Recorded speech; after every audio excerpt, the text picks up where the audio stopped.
Gujarat number 1 engineering university Sankalchand Patil university.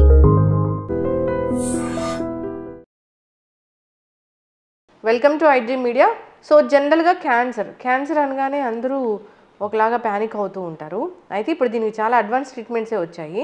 అయితే cancer అనేది మన బాడీలో వస్తుంది, ఆ కణాలు తయారవుతున్నాయని మనకు ముందుగా ఏమైనా లక్షణాలు బట్టి తెలుసుకోవచ్చా?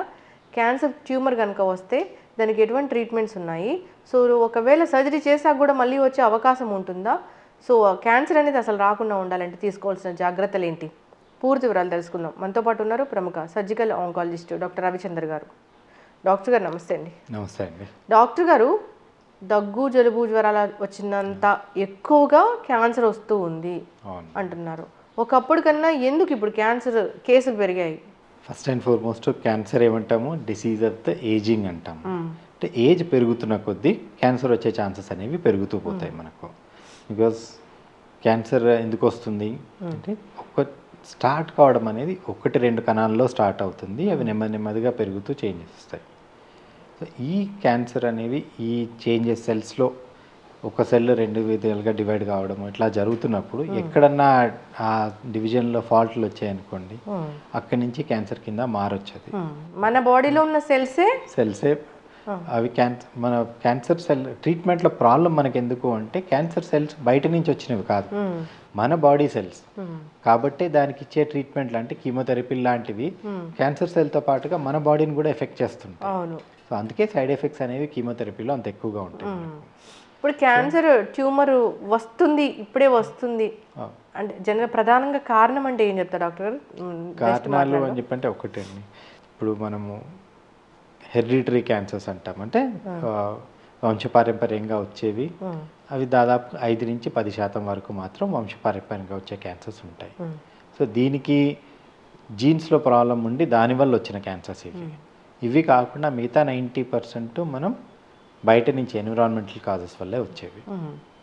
సో ఇప్పటికీ అంటే ప్రీవియస్ ఉన్నదానికి అంటే ఇంతకుముందు మనకేంటి లేటెస్ట్ సర్వైకల్ క్యాన్సర్ అన్నిటికంటే commonest cancer.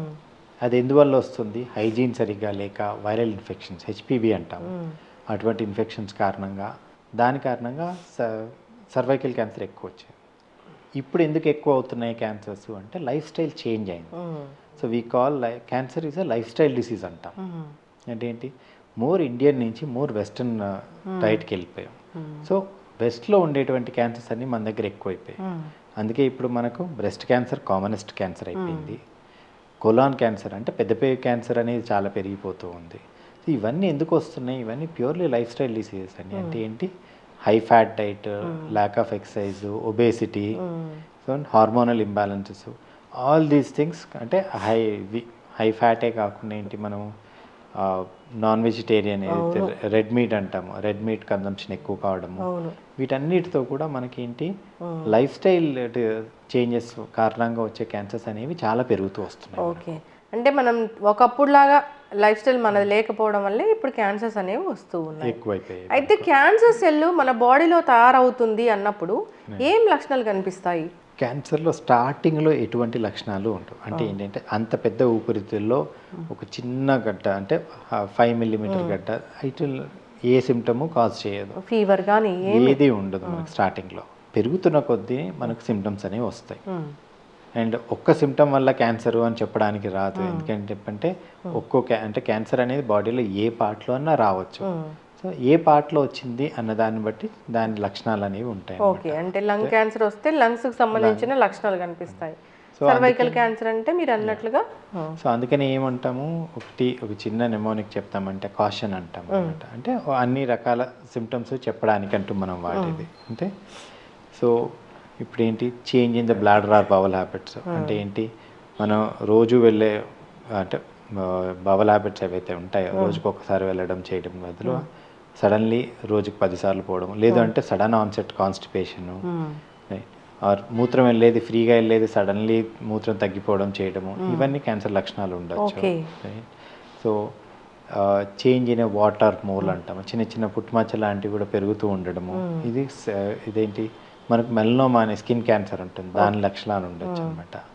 Unexplained bleeding, unusual bleeding from any side. అంటే ఏంటి, గర్భసంచిలో క్యాన్సర్ వచ్చింది అనుకోండి, బ్లీడింగ్ అనేది వస్తూ ఉంటుంది. అంటే పర్టికులర్లీ ఏంటి, మెన్సెస్ ఆగిపోయిన తర్వాత బ్లీడింగ్ వచ్చింది అంటే ఎండోమెట్రియల్ క్యాన్సర్ ఉండొచ్చు మనకు, ఆర్ బ్లడ్లో అంటే మోషన్లో బ్లీడింగ్ వచ్చిందంటే పెద్ద క్యాన్సర్ ఉండొచ్చు. ఇట్లా డిఫరెంట్ ఆర్గన్ని బట్టి మనకు డిఫరెంట్ సిమ్టమ్స్ ఉంటాయి మనకు. అయితే ఈ సిమ్టమ్స్ ఎర్లీగా వచ్చే సిమ్టమ్స్ మనకు వేరే కారణాల వల్ల కూడా ఉండొచ్చు. కాబట్టి చాలాసార్లు ఏంటి, ఇప్పుడు స్టమక్ క్యాన్సర్, గ్యాస్ట్రైటిస్ అనేది అందరికీ కామన్గా వస్తుంది. సింపుల్ గ్యాస్ ప్రాబ్లమే అనుకుంటూ ట్యాబ్లెట్స్ చేస్తూ నడిపించేస్తారు, డాక్టర్ని కన్సల్ట్ చేయరు.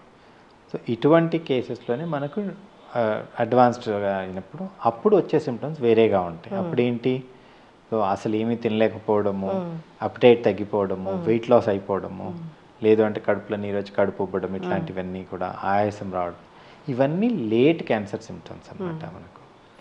ఇప్పుడు క్యాన్సర్లు ఎక్కువగా వస్తున్నాయి కాబట్టి క్యాన్సర్ వస్తుందో రాదో అని ముందుగా తెలుసుకోవడానికి ఏమైనా టెస్ట్లు ఉన్నాయా?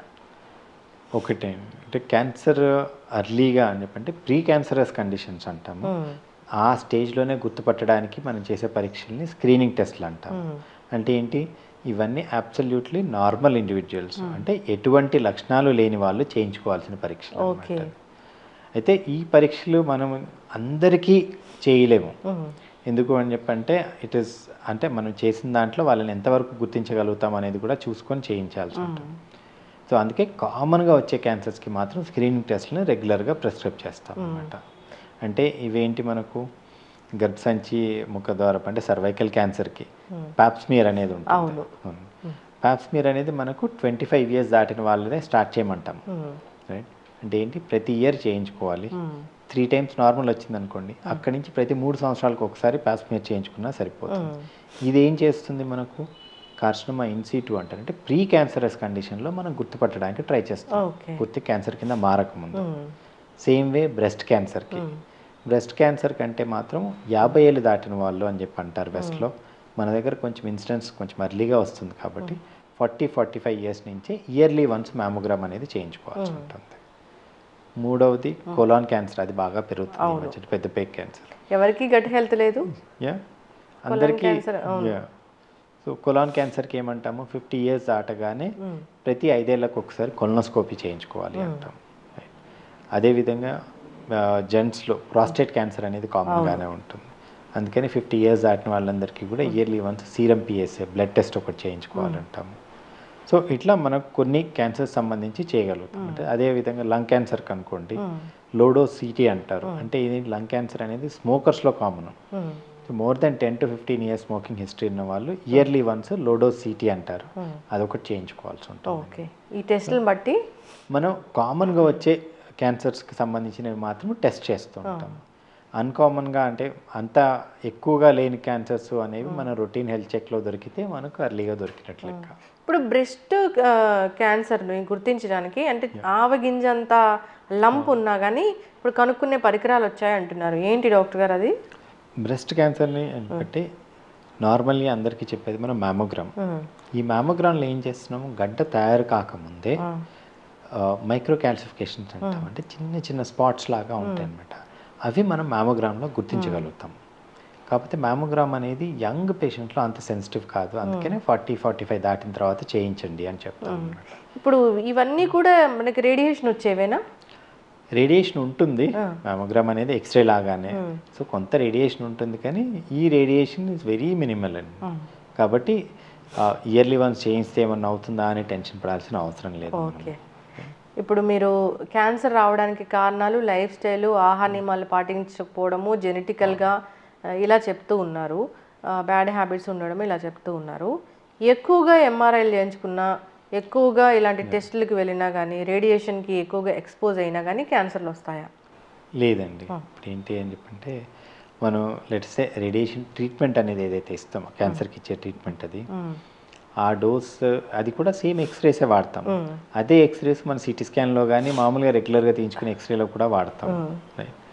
సో ఇప్పుడు సిటీ స్కాన్ చేసినప్పుడు ఏదైతే ఉంటుందో, CT scan 1 CT scan is equal to almost 30 to 100 ఎక్స్రేస్కి లెక్క ఉంది, రైట్? ఎందుకంటే అంత అన్ని తీస్తుంది కాబట్టి, రైట్? బట్ దాంట్లో వాడేది మనము రేడియేషన్ ఏదైతే ఉంటుందో సిటీ స్కాన్స్లో కిలోవాట్స్ ఉంటుంది, రైట్? అది వాళ్ళు ట్రీట్మెంట్ కోసం వాడేది మెగావాట్స్ రేడియేషన్ అంటారు. Okay. So very high doses of radiation అవి, రైట్. ఇంత మినిమల్ రేడియేషన్తో మనకు ప్రాబ్లమ్స్ ఉండవు.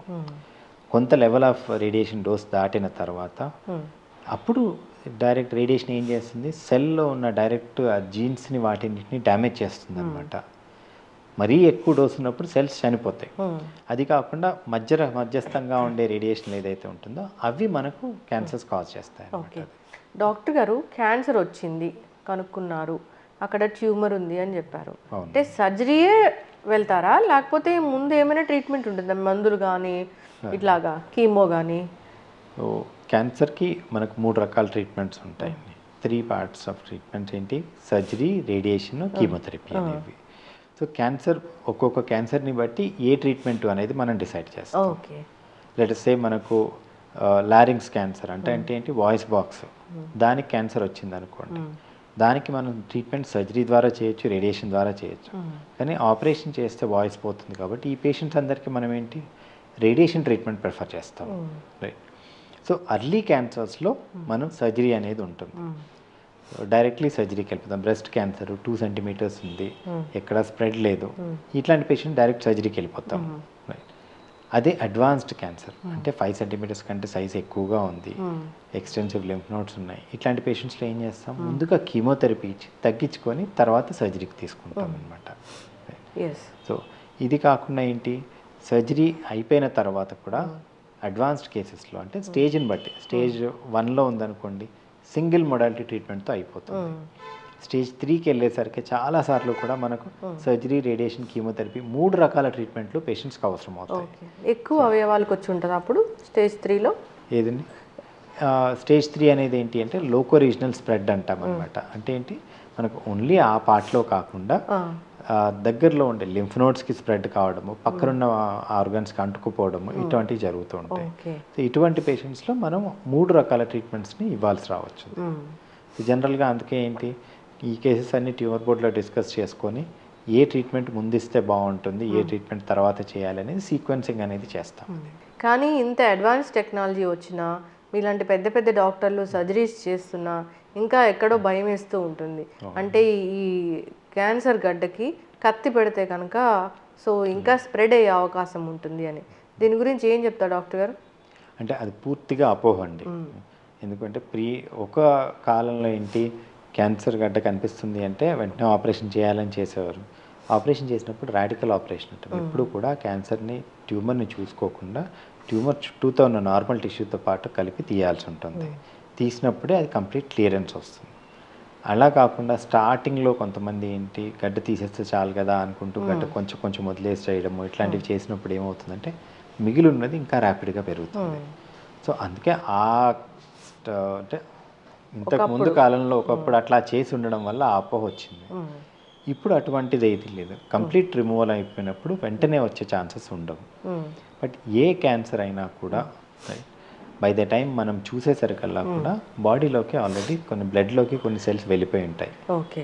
సో అవి వేరే దగ్గర డిపాజిట్ కావడము, చేయడము, దానివల్ల మళ్ళీ గ్రోత్ వచ్చేసి, అంటే మనం బ్రెస్ట్ క్యాన్సర్కి ఆపరేట్ చేసిన తర్వాత బోన్లో రావడము, లేదు అంటే లివర్లో రావడము, ఇట్లాంటివి చూస్తూ ఉంటాము.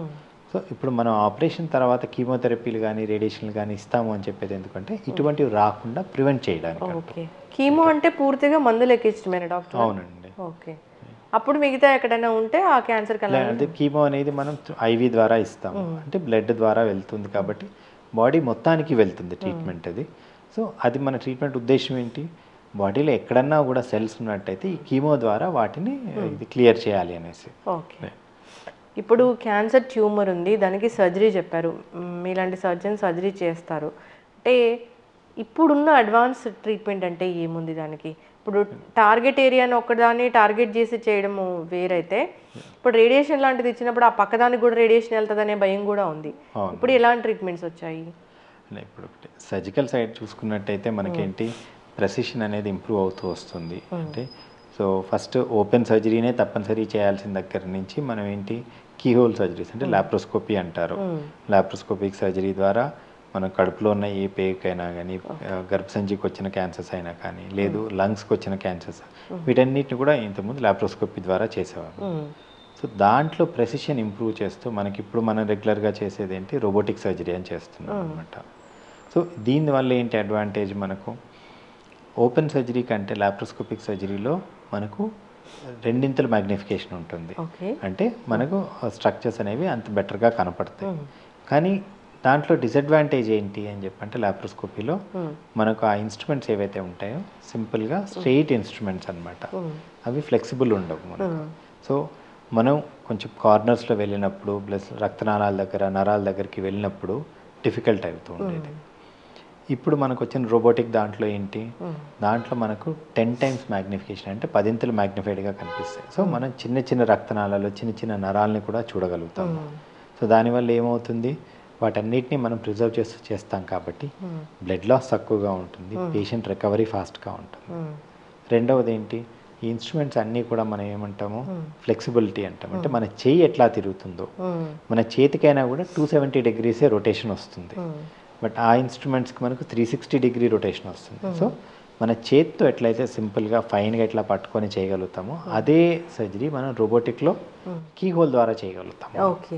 సో దానివల్ల ఏమింటుంది, మనకు చాలా మంచి ప్రెసిషన్ ఉంటుంది, క్లియరెన్స్ అనేది కంప్లీట్గా వస్తుంది. అండ్ ఈవెన్ కార్నర్స్లోకి వెళ్ళి అంటే పెల్విస్లో మనం డీప్ ఇన్ ద పెల్విస్ వెళ్తాము, ఆ ఏరియాలోకి వెళ్ళినప్పుడు కూడా మనకు విజిబిలిటీ అండ్ సర్జరీ అక్కడ నీట్గా చేయగలుగుతాం అనమాట. దానివల్ల మనకు అడ్వాంటేజ్ ఏంటి, ఆర్గాన్ ప్రిజర్వేషన్ అంటాం. అంటే ఏంటి, కొంచెం డీప్ పెల్విస్లో ఉన్న ట్యూమర్స్ ఉన్నాయి, పెద్ద పెద్ద క్యాన్సర్స్ వచ్చాయి, వాటిని ఏమంటాము ఇంతకుముందు తప్పనిసరిగా మొత్తం తీసేసి పర్మనెంట్గా బయటకు పెట్టి బ్యాగ్ పెట్టాలనే వాళ్ళు.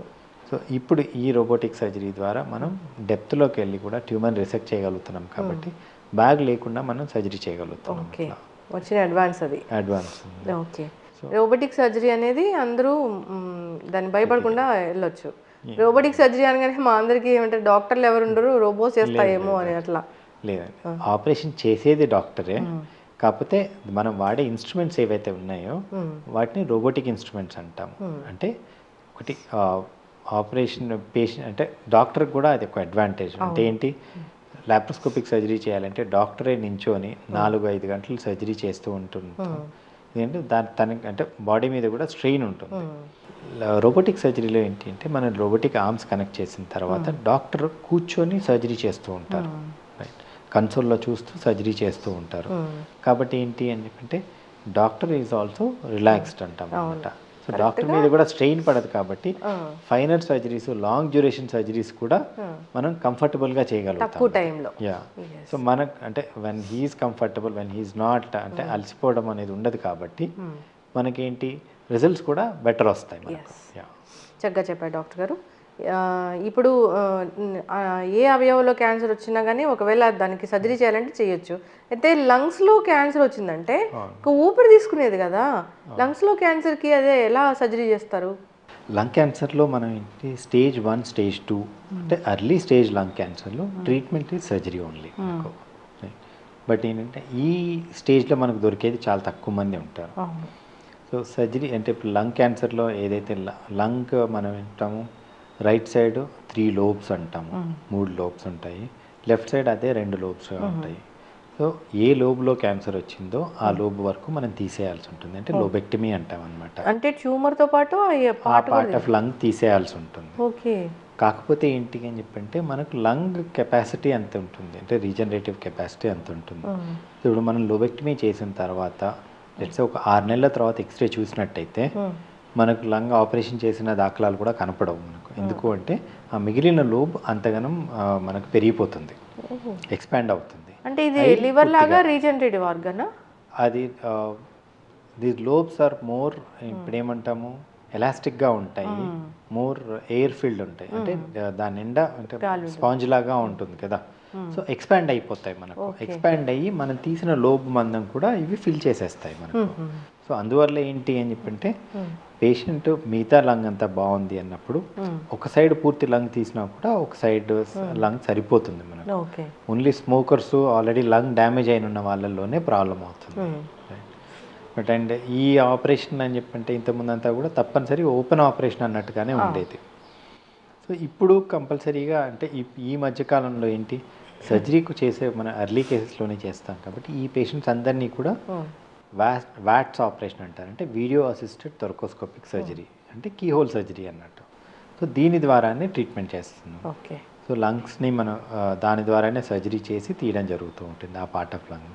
కాబట్టి ఇంతకుముందు మనకు ఒక 10 సెంటీమీటర్లు కోత ఉండడము, లేదు అంటే ఛాతీ ముందు భాగంలో కోత ఉండడము, ఇటువంటివి లేకుండా మనకు ఆ గడ్డను తీయడానికి వరకు ఎంతైతే అవసరమో అంటే 4-5 సెంటీమీటర్ల మందం మాత్రం కట్ చేసి ఆ గడ్డను బయటకు తీయడానికి వరకు మనం కట్ చేస్తాం. మిగతా ఆపరేషన్ అంతా కూడా మనకు కీహోల్ పద్ధతిలోనే అవుతుంది. ఓకే. అంటే అది అంటే మనం లాప్రోస్కోపీ ఏదైతే చేస్తామో కడుపులో చేసేదాన్ని లాప్రోస్కోపీ అంటాము. అదే ఆపరేషన్ ఛాతీలో చేస్తే థొరాక్స్లో చేస్తాం కాబట్టి థొరకోస్కోపీ అంటాం. సో దీన్ని మనం రోబోటిక్ దాంట్లో కూడా చేసుకోవచ్చు. సో ఏదైనా కానీ సర్జరీ చేసిన తర్వాత కోలుకునే టైం అయితే ఎట్లా ఉంటుంది డాక్టర్ గారు? సర్జరీ చేసిన తర్వాత కోలుకునే టైం అని చెప్పంటే ఒకటి మనం మీ మల్టిపుల్ థింగ్స్, గర్భసంచి ఆపరేషన్ చేశారనుకోండి, మనం లాప్రోస్కోపిక్ చేసుకుంటే 2-3 రోజుల్లో సెట్ అయిపోతారు అంటాము. అదే రోబోటిక్ చేస్తే 1 డేలో సెట్ అయిపోతారు, నెక్స్ట్ డే కల్లా లేచి అన్ని పనులు చేసుకోగలుగుతారు అంటారు. రికవరీ అనేది కొంచెం ఫాస్టర్ ఉంటుంది దాంట్లో. ఓపెన్ ఆపరేషన్ చేసినప్పుడు ఎట్లయినా కుట్లు మానడానికి మనకు పట్టే టైం 10 రోజులు పడుతుంది. ప్లస్ మజిల్ కటింగ్ ఉంటుంది కాబట్టి ఆ పెయిన్స్ అనేవి కొన్ని రోజులు ఉంటాయి. సో రఫ్లీ అరౌండ్ మేబీ 1 మంత్ లాగా పట్టచ్చు మనకు. అదే పేగుల మీద ఆపరేషన్ చేసినట్టయితే మనం ఏ రకంగా ఆపరేషన్ చేసినా కూడా బట్ లోపల ఉన్న పేగుల మీద కుట్లు మానడానికి పట్టే టైం అయితే స్టాండర్డే ఉంటుంది. సో మనం లాప్రోస్కోపీ చేసినా రోబోటిక్ చేసినా కూడా లోపల ఉన్న కుట్లు మానడానికి 3 నుంచి 5 రోజులు పడుతుంది. సో అంతమంది మనం కంపల్సరీగా అంటే హాస్పిటల్లో ఉండాల్సిన అవసరం పడుతుంది. బట్ పేషెంట్ ఫిజికల్గా చూసుకున్నట్టయితే నెక్స్ట్ డే కల్లా లేచి కూర్చొని నడవడం వరకు చేయగలుగుతారు. అయితే డాక్టర్ గారు ఇప్పుడు క్యాన్సర్కి ఒకసారి ట్రీట్మెంట్ అయిపోతే సర్జరీ కావచ్చు, కీమో కావచ్చు, ఇంకేదైనా కావచ్చు, దానికి మళ్ళీ ఫాలోఅప్లు లైఫ్ లాంగ్ మందులు వాడాలి అవసరమా? ఫాలోఅప్ అనేది తప్పనిసరిగా అందరి పేషెంట్లకి అవసరం. అంటే మనం ట్రీట్మెంట్ అనేది చేసాము, లెట్స్ ఆపరేషన్ చేసాము, తర్వాత రేడియేషన్ ఇచ్చాము. క్యాన్సర్కి మనం ఆపరేషన్ తర్వాత రేడియేషన్ అనేది ఎప్పుడు ఇస్తాము? మనకు అక్కడ ఆపరేషన్ చేసి తీసేసిన తర్వాత కూడా క్యాన్సర్ కణాలు ఆ చుట్టుపక్కల ఉండొచ్చు అనేది అనుమానం ఉంటుంది. కాబట్టి అవన్నీ క్లియర్ చేయడానికి ఆ పార్ట్ అంతటికీ కూడా రేడియేషన్ ఇస్తాము. కీమోథెరపీ అనేది ఎప్పుడు ఇస్తాము? ఇట్లా కాదు, రక్తంలోకి ఎంటర్ అయ్యి ఉండొచ్చు, వేరే దగ్గరికి అంతా కూడా బ్లడ్ ద్వారా పోయి ఉండొచ్చేమో అనే అనుమానం ఉన్న పేషెంట్స్ అందరికీ కూడా మనం కీమోథెరపీలు ఇస్తాం. దీంట్లో మనకు ఒక డిసడ్వాంటేజ్ ఏంటి అంటే మనకు కనపడని కణాలని ట్రీట్ చేస్తున్నాం. సో మనం ఇచ్చిన రేడియేషన్ ద్వారా కానీ కీమోథెరపీ ద్వారా కానీ మొత్తము క్యాన్సర్ కణాలు వెళ్ళిపోయాయి అనేది మనకు ప్రూఫ్ ఏమీ ఉండదు మనకు. అందుకని ఏం చేస్తాము, అందరి పేషెంట్లని ఫాలోఅప్లో పెడతాం. అంటే కీమోథెరపీ ఇస్తే 100% రాదు అని చెప్పడానికి లేదంటే మనం ఇచ్చిన మందులకి ఇప్పుడు మామూలు సింపుల్ ఇన్ఫెక్షన్స్కి ఒక యాంటీబయాటిక్లకి రెసిస్టెన్స్ వచ్చేస్తుంది. అటువంటిది క్యాన్సర్ కణాలు అవి అంటే ప్రతిరోజు ఎవాల్వ్ అవుతూ పోతూ ఉంటాయి అన్నమాట, చేంజెస్ వస్తూ ఉంటాయి. అటువంటప్పుడు అవి కూడా రెసిస్టెన్స్ వస్తాయి కీమోథెరపీకి. అందుకని చెప్పేసి ఏంటి, అందరి పేషెంట్లని తప్పనిసరిగా 2 to 3 years రెగ్యులర్గా ఫాలోఅప్లో పెడతామండి. అయితే డాక్టర్ గారు ఇప్పుడు ఒకసారి ఒక క్యాన్సర్ వచ్చి కోలుకున్నాక మళ్ళీ వచ్చే అవకాశం ఉంటుంది కాబట్టి వాళ్ళు జాగ్రత్తలు అయితే తీసుకోవాలని చెప్తారు. అసలు క్యాన్సర్ రాకూడదు, హెల్తీగా ఉండాలి, మరి ఇంత మహమ్మారిలా వేధిస్తూ ఉంది అన్నప్పుడు లైఫ్ స్టైల్లో చేంజెస్ కానీ ఆహార నియమాలు కానీ ముందు మీరు ఏదైతే అవాయిడ్ చేయాలని చెప్పారో వాటిని మార్చుకోవడం పాటు ఇంకేమైనా యాడ్ ఆన్గా చెప్తారా? అంటే ఒకటి మన ఇండియన్ డైట్ అనేది ఏదైతే ఉందో అంటే వీఆర్ రిచ్ ఇన్ ఫైబర్. అంటే వెజిటేరియన్ డైట్ ఎక్కువగా ఉంటుంది, డైట్లో ఫైబర్ ఎక్కువగా ఉంటుంది. ఈ ఫైబర్ వల్ల అడ్వాంటేజ్ ఏంటి, ఒకటి కాన్స్టిపేషన్ అనేది రాకుండా ఉంటుంది. రెండవది ఈ ఫైబర్ ఏం చేస్తుంది, మనం తీసుకున్న ఆహారంలో ఉన్న కెమికల్స్ ఏమన్నా ఉన్నా కూడా అది అబ్జార్బ్ చేసుకుంటుంది. So fibre in diet is very protective. అది కాకుండా రీఫైన్డ్ ఫుడ్స్ ఏవైతే ఉన్నాయో అవి దే డైరెక్ట్లీ కాజ్ క్యాన్సర్ అనేది ఉంటుంది. కాబట్టి రీఫైన్డ్ ఫుడ్స్కి దూరంగా ఉంటూ న్యాచురల్ ఫుడ్స్కి దగ్గరగా ఉంటే క్యాన్సర్ అనేది తగ్గించుకోవడానికి అవకాశం ఉంటుంది. రెండవది ఏదైనా మనం తీసుకున్న కెమికల్స్, మన ఫుడ్లో వచ్చిన కెమికల్స్ అవి ఏమైనా ఉండొచ్చు అనుకున్నప్పుడు మనం తీసుకున్న ఆహార పదార్థాలని ప్రాపర్గా వాష్ చేసుకోవడము చేయడము, 1-2 సార్లు చేయడము. తర్వాత ఇవి కాజ్ చేసే డ్యామేజెస్ ఏమంటాము, ఆక్సిడేటివ్ ఇంజరీస్ అంటాము. సో దాని నుంచి ప్రొటెక్షన్ ఉండడానికి ఏమంటాము, యాంటీ ఆక్సిడెంట్స్ ఎక్కువగా తీసుకోవాలంటాం. సో యాంటీ ఆక్సిడెంట్స్ అనేవి మనకి ఎక్కడ దొరుకుతాయి? మెయిన్ థింగ్ ఏంటి అంటే simply speaking vitamin A, CE ఈ 3 వైటమిన్స్ కూడా మనకు they protect against oxidative damages. ఇవే యాంటీ ఆక్సిడెంట్స్ కింద పనిచేస్తాయి. అది కాకుండా కొన్ని ఉంటాయి అన్నమాట. టమాటోలో లైకోపీన్ అని ఉంటుంది, అది మనకు ప్రొటెక్టివ్ ఏజెంట్. టర్మరిక్ అంటాము, కుర్కుమిన్ అని వస్తుంది, అది ప్రొటెక్టివ్ ఏజెంట్. సో ఇవన్నీ మనం రెగ్యులర్గా ఇంతకుముందు తీసుకునే డయట్లో ఉండేవే ఇవి. సో వీటిని మన ఫ్రూట్స్ అనేవి మన ఆహారంలో తప్పనిసరిగా ఒక భాగం చేసుకోవాలి. ప్రతిరోజు ఒక ఫ్రూట్, ఏదో ఒక ఫ్రూట్ తీసుకోవడం అనేది చేసుకుంటే that it self give some protection. మూడవది అన్నిటికంటే ఇంపార్టెంట్, స్మోకింగ్ నుంచి కంప్లీట్గా దూరంగా ఉండాలి. స్మోకింగ్ అంటే ఇప్పుడు లంగ్ క్యాన్సర్ కానీ మౌత్ క్యాన్సర్ కానీ వీటన్నిటికీ కారణం పొగాకే. సో స్మోకింగ్ అనేది ఎట్టి పరిస్థితుల్లో చేయకూడదని చెప్తాం. అంటే ఓన్లీ క్యాన్సరే కాదు, హార్ట్ అటాక్లకి కానీ లంగ్స్, సిఓపిడీలు, ఆస్తమాలు వీటన్నిటికీ కూడా మనకు కారణం అదే. స్టార్ట్ చేసినప్పుడు మీకు తెలియకపోవచ్చు కానీ దాని ఎఫెక్ట్లు 10 ఏళ్ళ తర్వాత తెలుస్తాయి. When you're in your middle age దీని ఎఫెక్ట్లు అన్నీ అప్పుడు తెలుస్తూ ఉంటాయి. స్మోకింగ్ నుంచి కంప్లీట్గా దూరంగా ఉండడం. ఆల్కహాల్ ఇన్ మోడరేషన్ అంటాం, వన్స్ ఇన్ ఏ వైల్ తీసుకునేది అంతవరకు ఓకే అంటాము. బట్ అది ఆల్కహాల్ వీలున్నంత వరకు కట్ డౌన్ చేయడము. అండ్ అన్నిటికంటే important physical activity. So moderate exercise at least 3 to 4 times per week. This is something which can protect us. అంటే ఇవేంటి అని చెప్పిన మన చేతిలో ఉన్నవి, మనం కంట్రోల్ చేయగలిగేవి ఇవి. బియాండ్ అవర్ కంట్రోల్ అని చెప్పంటే మనం తీసుకునే ఆహారంలో ఏమన్నా కెమికల్స్ కలిసి రావచ్చు, చేయొచ్చు. వీటిని గుర్తించే కెపాసిటీ మనకు లేదు, వాటి నుంచి మనం ప్రొటెక్ట్ చేసుకునే కెపాసిటీ లేదు. మన చేతిలో ఉన్నంత వరకు మనం చేసుకోగలిగితే వీలున్నంత వరకు మనం ఇన్సిడెంట్స్ తగ్గించగలుగుతాం. ఎస్, చక్కగా చెప్పారు డాక్టర్ గారు. క్యాన్సర్ పేషెంట్స్కి మానసిక స్థైర్యం కూడా చాలా అవసరం. మీ ఇలాంటి డాక్టర్లు చెప్తూనే ఉంటారు తగ్గిపోతుంది, అడ్వాన్స్ ట్రీట్మెంట్స్ వచ్చాయని. సో అంతేకాదు ఇంకా హెల్దీ లైఫ్ స్టైల్ మెయింటైన్ చేసుకుంటూ మోర్ ఇండియన్ ఫుడ్ని తీసుకుని అలవాటు చేసుకుంటే కనుక దీని నుంచి మనము ప్రొటెక్ట్ చేసుకోవచ్చు. అంతేకాదు స్క్రీనింగ్ చెప్పారు. స్క్రీనింగ్ మీరు చెప్పిన ఆ ఇయర్స్లో మనం చేయించుకుంటే, ఆ టైంలో చేయించుకుంటే కనుక ముందుగానే డిటెక్ట్ చేసుకోవచ్చు. చక్కటి ఇన్ఫర్మేషన్ డాక్టర్ గారు. సిరీస్ కంటిన్యూ చేద్దాం మనం. ధన్యవాదాలు. Sir, one life lesson what medicine has taught you. Whatever you can do without expecting. But I really believe మన పాజిటివ్ యాటిట్యూడ్ ఉంటేనే మనం ఏదైనా సాధించగలం. గట్ని మనం కరెక్ట్గా డీల్ చేసినట్లయితే అది మనకి పాజిటివ్ హార్మోన్స్ని రిలీజ్ చేస్తుంది. షుగర్ వచ్చిన వాళ్ళ పరిస్థితి ఏంటి? పొట్ట దగ్గర పెరిగితే దాన్ని ఆండ్రాయిడ్ అంటారు, ఆండ్రాయిడ్ ఫోన్ కదా. అసలు థాట్స్ ఎందుకు వస్తాయి? బ్రెయిన్ డెడ్ అంటే దానికి ప్రపంచం అంతా కూడా కొన్ని నిర్దిష్టమైనటువంటి లక్షణాలు. మానసికంగా ధైర్యంగా ఉంటే క్యాన్సర్ జయించవచ్చు. You are a doctor for a cause sir, అంతే. వాళ్ళకి వచ్చిన ఆదాయం కాకుండా ఫ్రీ సర్వీస్ ఎంతమందికో చేస్తారు.